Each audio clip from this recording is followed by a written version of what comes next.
Hello, everyone, and welcome to another episode of the Wise Decision Maker Show, where we help you make the wisest and most profitable decisions. My name is Dr. Gleb Tsipursky. I'm the CEO of Disaster Avoidance Experts, the future of work consultancy that sponsors the Wise Decision Maker Show. And today with me is Vahagn. Can you please introduce yourself and what you do? Hi, Dr. Gleb. Thanks for having me today. I'm Vahagn, and I'm founder and CEO at WebWork Time Tracker. And I have been interested and involved in remote work practices well before recent rise of it, winding back to 2005 before creating WebWork Time Tracker. My company was specialized in providing software development services for US, EU, and Australian market. And back then we were a team which was remote for our customers and their teams, and we had remote employees ourselves. And everything about our company was around time. We were literally selling our time, if we can say it like that. And starting from financial metrics and other metrics, it were all about time, and we had two kind of challenges which led to creation of WebWork. One was just about measuring time, which could help us to analyze it and make sure we get maximum for it, but also organize our timesheet and invoicing for our hourly work. And the second one is the remote work challenges, which now a lot of companies are facing, starting from how to organize work, ending from communication. And this made us to create WebWork Time Tracker, and I have invested in WebWork development, and until now WebWork is remaining self-invested, and now it's became a sustainable business which helps thousands of customers around the world to overcome their challenges. To speak more about WebWork itself, it's about time. So WebWork is time tracking and workflow management software. We give remote, hybrid, and on-site companies possibilities to have all their metrics, providing them comprehensive dashboards, reports to improve their productivity by data-driven decisions.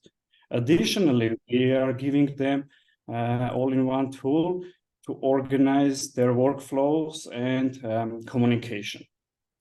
So this is our journey, starting from simply measuring time, the most important and valuable resource in the business, and coming to the point where we say work, track, communicate in one place. And to finish introducing me and WebWork, I want to mention one thing which is very important for me.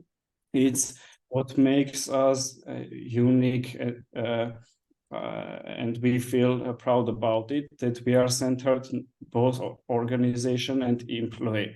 So we are focused to firstly provide deep insight and data to employees, because it is aligned with our vision that nowadays employees have to be more autonomous, have more information about the business metrics and all the information, and they need to work independently and not traditional ways that they are managed. And this is about being centered to them and providing data to them, which comes to also solving work-life balance issues for them. Because in current reality, work and life are so mixed that you can't find boundaries. And our tool is detecting burnout risks caused by too much overtime work or continuous work on high activity levels by employees, or too much communication and meetings, which leads to burnout. And we remind them to take breaks sometimes, and we give metrics to them and organizations to make data-driven decisions to solve this. Okay. Now, I'm sure some employees have concerns about the feeling of being surveilled in this context. How do you address these concerns when they're brought up? Yes, thanks for that question, and thanks for bringing that up, because it's common it's one thing, surveillance software or measurement software are very different. What is our vision and why we don't have that kind of problems? There are two reasons.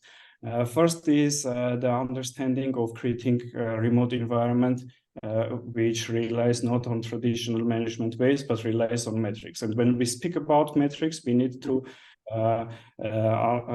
calculate that metrics. And these are metrics which can be calculated without doing any kind of surveillance at all.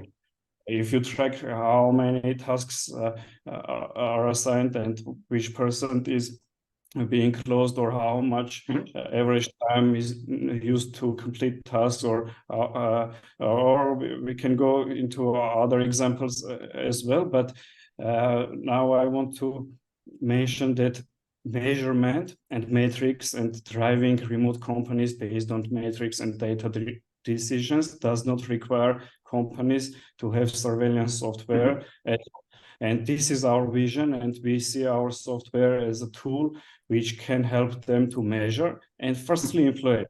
Because when we change the mindset and understanding that employees are the ones who benefit from this data by the first users of it's changed the mindset.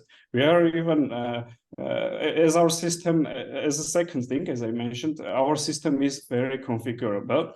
And currently we see a good opportunity, and we see a lot of reasons that employees can configure in a way that some insight can be visible only for them. And thinking about it on me as well. When I work, I need to understand and have insight on if I don't have insight, how I am going to improve it. If you measure it, you will improve it. And not about giving this insight to someone else, starting from me. And when employees think this way, this changes a lot. And yes, I agree more than, I can't be more than agree that surveillance software is something different. And are they needed or not? Not sure. I don't think they are, because all this conversation is about that. It's about being independent employees, autonomy, understanding companies' goals, and trying to find the right metrics, and not vanity metrics, but the right metrics to lead your work towards companies' goals. And let's think about the right metrics. So you're talking right now, when we're measuring time, we're measuring metrics of inputs. So what are you thinking in terms of the difference between metrics of inputs versus outputs?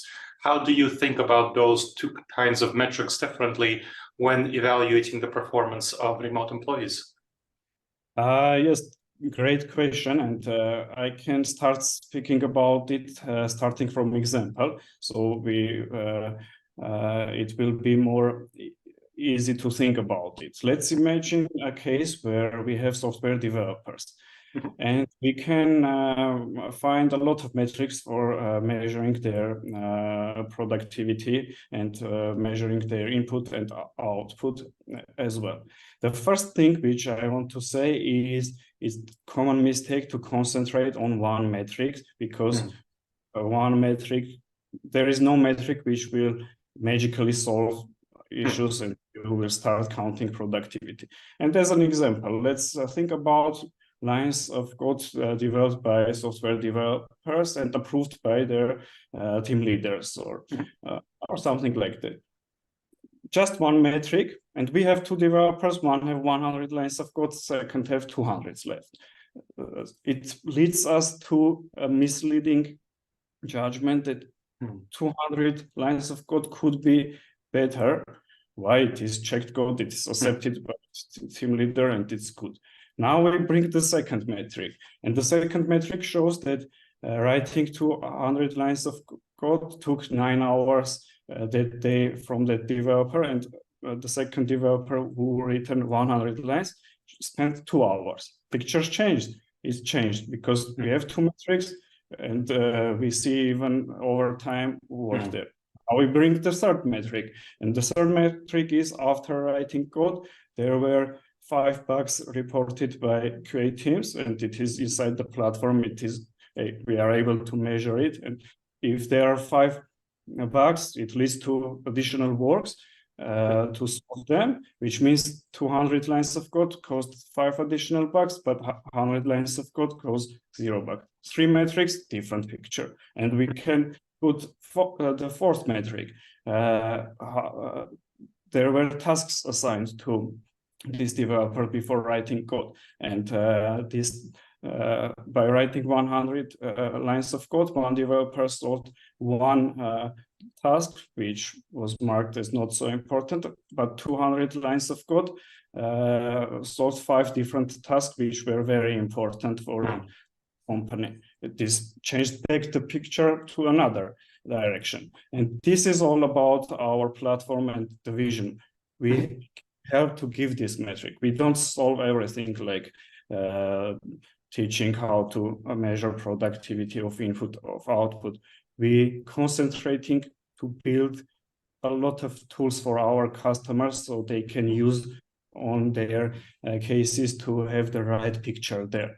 And when we speak about output, there is one thing which I will be very happy to speak about, but it's in development. It's about subjective metrics. Let me say like this: I completed 5 tasks. This task can be rated by other people in the company or team leaders as how they can were implemented, yes, which is subjective metric, but this kind of metrics can exist as well. When we start to search for correlation between this kind of metrics and the input metrics, we start to find interesting patterns which companies can again use for data-driven decisions. Now, when the employer and the employee, when they're thinking about figuring out how to measure the performance of the employee, what is the best approach? To what extent should the employee be involved? To what extent should the manager determine everything? What is the best approach for figuring out the metrics and setting the metrics, whether it's the 5 minute, whatever the metrics that you want to use, both quantitative but also qualitative? How should the employer think about setting up the metrics for each employee? Well, I think that must be a continuous operation, but at start needs to think about on strategic level and start to understand what we are doing. So to answer your question, my way of thinking is from up to down way, to first coming back to roots and understanding what we are doing here as a company. What is our goal, and then what our current activities are going to bring to the company to reach these goals. And this brings down the metrics into smaller and smaller ones. And we can think about general output metrics, about like if we decided to, if there is a marketing team and there is a goal of company which this team must achieve, they start to put smaller goals on themselves, and then on this goal start to understand what can be done to reach these goals, and this becomes metric as well. But this will be initial framework of understanding what we are going to do and how we are going to measure. What I think and what our platform is going to give is to continue calculating even the metrics which you initially were not marking as directly correlating with this company's goal or smaller goals. What it will give in the, as I said, it's continuous project process. There are when we speak about metrics as an example and generally, there are a lot of things which can mislead you, and there are a lot of things which can be counterintuitive. And sometimes input metric which measures work inputs can counterintuitively be correlated with the metrics by which we understand the team is doing a great job for the company. And then this we can reflect about it. Companies which use agile methodologies and Scrum approach, they do retrospective meetings. These kind of meetings are a very good place to think back about what was our achievement during the sprint and how the metrics which we measure are aligning with this. And then in each next iteration, they can continue improving. This is how I see it, and this is how our platform can help to this process.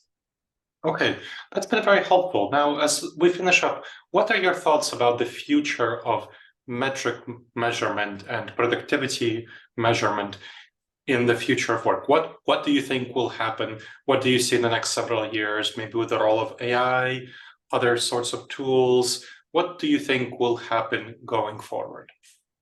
Yes, thanks for the question, and thanks for stating it exactly like that, because I really believe that how much important these metrics, not only now, but in future, because future work, we see a lot of transitions in work, and it's more than just remote, hybrid, and on-site transitions. It's about changing, adapting new mindset about how work should be, and completely different ways that company operate.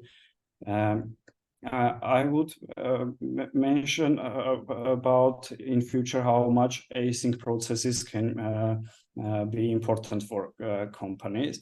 About measurement and AI, yes, I see a lot of potential in bringing AI into our measurement, because like I said, it's never going to be about just one metric. It's going to be a hard process to find which metric impacts more productive outcomes. And the role of AI can be continuously analyzing this data and finding and taking inputs from employees, taking input for business leaders and managers, and also taking input from all the data which was measured, and try to bring this up to the users in the way that it can lead to right data-driven decision. And here I see the most use of AI. But other than that, if we go a little bit out from measurement and speak about other tools which companies need, because as I said, we are only in one tool, and we provide different features which are essential for organizing remote work. We see AI in more features, and even right now we have AI in terms of natural language processing and natural language understanding in our messenger feature, which has a bot which does very interesting and fun things, starting from congratulating birthday is organizing stand-up. This is use of AI in a different way in terms of natural understanding and process. But yes, to sum it up, I see a lot of potential in bringing AI to solve the challenges which remote and hybrid companies are facing. Excellent. This was very helpful, Vahagn. Thank you very much for sharing your expertise. Thank you, Dr. Gleb, for having me today, and thank you for all the work which you are doing. Thank you, and thank you to the audience for checking out another episode of the Wise Decision Maker Show. Please make sure to subscribe wherever you checked out the show and leave a review. It helps others discover the show, and it helps us improve the show. All right, everyone. I look forward to seeing you in the next episode of the Wise Decision Maker Show. And in the meantime, the wisest and most profitable decisions to you, my friends.